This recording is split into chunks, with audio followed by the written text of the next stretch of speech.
chasing a high. Niggas be talking.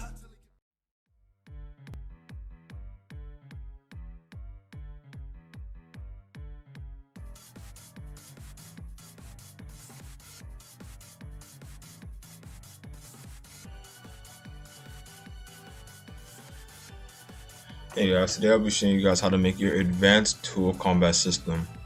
So inside of here, the first thing that we're going to be doing is that we're going to be making our animation folder inside the replicated storage. So we're going to make a folder and we're going to call it animations.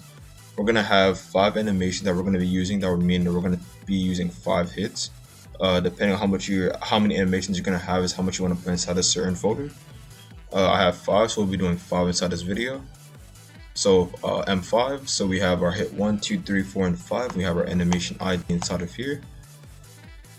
And now since we got the animation part down, we'll get into more of the scripting part. So the first thing you want to do is you want to click this white plus button and you want to enter the tool. And then when you enter this tool, you want to select the tool, go to your properties. You can find this property inside of view. When you go to your properties, you want to deselect requires handle so you can actually use it to click. So you can start your combat, and now inside of here we will not be using a local script because this is an advanced tool system, so I made it that you can only use one script to make this whole system. So the first thing that we're going to do here is that we're going to locate the tool first, because we're going to need the tool, and then we're going to locate the player. That will be tool.parent.parent. Then we're going to locate the character. So since we're in a server script, we can locate the humanoid, the player, and the character because we have the tool. But without the tool, we can't really locate the player and like all the other stuff without the tool, because since we're in a server script and we're not in a local script, we can't really like define what we want to. So that's why we have to use tool, because anyways it's going to be our tool combat system anyways. So define our player, character, and humanoid using the tool. So script.parent, then script.parent.parent. Then we get our character it's either player.character or player weight for child weight, player.character added weight. And then we're going to do humanoid equals character weight for child humanoid. Now we're going to make our debounce table, and we're going to make our combo table, and we're going to make our BV table. So for this BV table, it's going to be different from our first combo system that we made. We're going to have, depending on how many animations is how long this table is going to be. So if we have 5 animations, this table is going to be 5 numbers long. Five. It's gonna have 5 things on the table, so 5 like indexes or 5 values. So let's say we have 3. Let's say we only have 3 things. We would remove this and end the parenthesis right here. So we have 3 animations, and we will change this to 50 here. The reason why we have 50 back here is that I'll explain it later. But so now we're gonna do tool.activated connect function. Now we did if humanoid get state equals enum.humanoid state type.freeform return end. So if the player is in the air, they will not be able to M1, and if they're coming down, they'll still won't be able to M1. Now we're basically just creating our debounce right here. Now it's if not player combo, then combo player equals 0. So now we're just setting our combo player equal to 0. And now every time we run through the script, we're just gonna add 1. That's what this line is doing. Now in here, all we do is we just locate all our animations from here. So humanoid load animation, and we locate the animation. So humanoid load animation game.replicate storage.animations. Then we did hit 1, hit 2, hit 3, hit 4, and hit 5. And now we're gonna get to the more complex part. I'll move this here so we can make it a little bit wider for you guys. So now we're going to locate our variables. We're going to locate our I, so character.humanoid root part.cframe.look vector. So we're going to get like the look vector of the character using the humanoid root part. You can change to whatever you want, but the human root part is the biggest part of the character, so I prefer to use the human root part. Then we're going to use distance to see how far we want the player to actually hit them. We have our general wait time to see how long we want the player to wait every time they use an M1. We have our overall wait time to see how much they're going to wait after they're done doing their whole M1s. And now we're going to make a variable called raycastPara. We're going to set it to raycastparams.new, and then we're going to use raycastPara filter descendants instant, and we're going to make it equal to character. We're going to put it inside a table. What we're doing inside of here, we're going to blacklist the character so the character cannot hit itself. We're going to set its filter type to blacklist. So enum.raycast.filter type.blacklist. So we're blacklisting our characters so we can't hit ourselves. Now this is where the most important part comes in, making the array.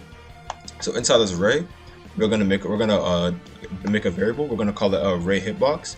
We're gonna make it equal to workspace semicolon raycast, and now we're gonna make then we're gonna put character.humanRootPart.cFrame close parentheses .p. So basically, all we're doing is we're making the C frame and we're changing it to position, and then we're gonna use eyes, and the eyes right here is basically the character.humanRootPart.cFrame.look vector times the distance, so 4.5. So how far it's gonna look in front of the player. It's gonna basically look 4.5 studs in front of the player, and raycast pro right here is basically what, so we don't hit ourselves. So make sure there's blacklisting our character. We're making our now, and down here we're making our function. We're calling it raycast array hitbox.instance.parent. Then we do find for child humanoid. Then we do walk speed equals 0. We change our jump power to 0, so they can't jump or walk, just to make it easier for us. We can just call it a function. Now we're making local function hitbox. Now if ray hitbox, then array hitbox.instance, and all we're doing right here basically is we're just making sure that it's actually a humanoid, so actually a player. So if ray hitbox.instance.parent find first child humanoid, then if combo player, then after we do this, now if it's combo players, so meaning that if it's 1 2 3 4, if it's 1 2 3 4 5 and etc., we're gonna create our body velocity, or we're gonna parent this body velocity to the ray, so to the human root part, so whoever we hit to ray. So basically, let's say we hit the let's say we hit a player right inside a little clip we did. We hit the player and they move back. We're setting the body velocity to the human root part so they can get pushed back. We're setting the max bar for the math.huge, math.huge. You can adjust it whatever you want to, but I'll just put a math.huge. And now we're going to do bv.velocity equals character.humanRootPart.cFrame.look vector. So we're getting the studs in front of the player and making it times bv table combo player. So the way you want to think about this is that bv table is basically the 0 0 0 0 50, right? And remember our M1s go all the way until 5. So since we have 5 things inside this table right here, on the 5th, when combo player equals 5, that means it's gonna get to this 50 right here. We're gonna change this number right here is gonna basically be equal to 50 when this is equal to 5. And this also helps us with the stun because we made math.huge equal, we made it all equal to we made the max force equal to math.huge, meaning that when the player is basically like it's equal to 0, when it's equal to 0, we basically make them stun for 0.5 seconds. And now all we gotta do is make them take damage. We just locate the humanoid and make them take damage. We do game.debris add item bv, and then we put a dash, we put a 5, so how long it's gonna take for until the body velocity is removed and added again. So you can change whatever you want. How long do you want the stun for each M1 to be? You can change it right here. And then we're going to apply our speed function so we can slow this. Okay, so now what we're going to be doing in here, now we're going to do if combo player equals 1, then we're going to basically fire our function inside of here. So everything we do in here is going to run. And then we're going to wait our general time, and our general time is 0.4 seconds for each M1. And we're going to repeat this, and we're going to play each animation according to the combo player number value. So 1 2 3 4 and 5. So hit 1 2 3 4 and 5. And on the 5th one, we're going to make our overall wait time. So our M1s wait 2.1 seconds overall and not wait 0.4, so they can't spam it. We're going to fire the hitbox. We're going to play our last animation, and we're going to make combo player equal to 0, so it's going to reset all the way back to 1. Remember, since we made it to 0, combo player plus equals 1, it's already going to be defaulted to 1. So if we change this number right here to 1, it's going to default to 2 and start at 2. And now we're going to make debounce player equal to 0, and that's basically how you make your your tool combat system. If you have any questions, be sure to leave it in the comments. If you have any questions, join the Discord, and that'll be all.